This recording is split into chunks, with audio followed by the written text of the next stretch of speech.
Today I'm going to be giving my cultural artifacts speech. So how many of you have or know somebody that has body art, like tattoos? Okay, so quite a few of you. As a kid, my favorite thing about weddings, joyous celebrations, and cultural events has always been decorating my hands and feet. My cultural artifact today is mehndi, which is the art of applying henna or henna tattoos.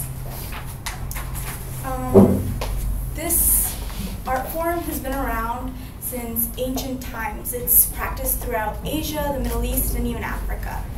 I hope that by knowing more about mehndi, you'll know more about the culture and my culture that surrounds it. First, I'll be talking to you about a brief history of mehndi and how it relates to Bengali culture, and then I'll be talking to you about how I relate to both these things. Mehndi is a really important part of joyous celebrations in Bengali culture. It's made by picking off leaves of the henna tree, and then it's made into a paste form, which is then put in a cone and then put on your hands, your feet, hair, and for men, beards. Sorry. Okay.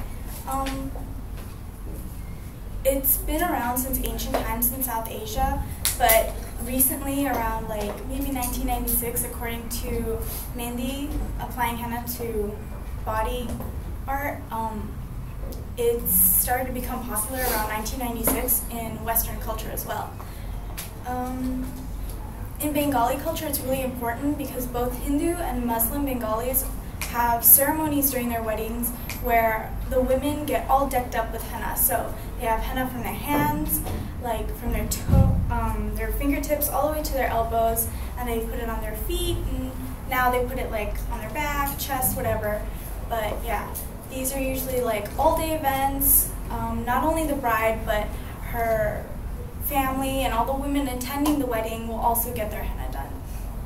For men, it's not as popular on their skin, but in Muslim religion, our Muhammad, the Prophet, would put it in his hair and his beard, so it's considered a holy deed. You basically get brownie points for it.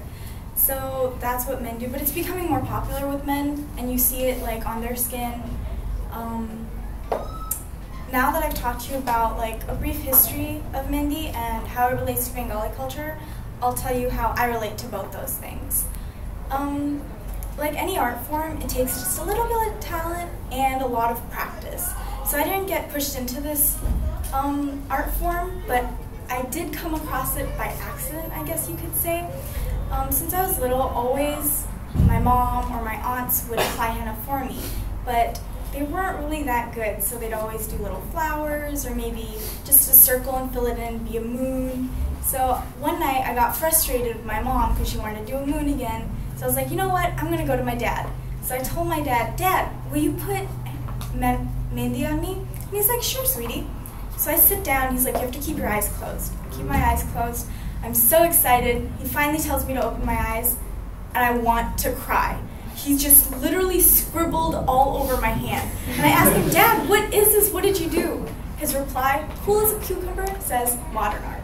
I was so mad. It stains really fast, so you can't even wash it off. After that, I decided, you know what, not letting anybody else do my henna, I'm going to do it myself.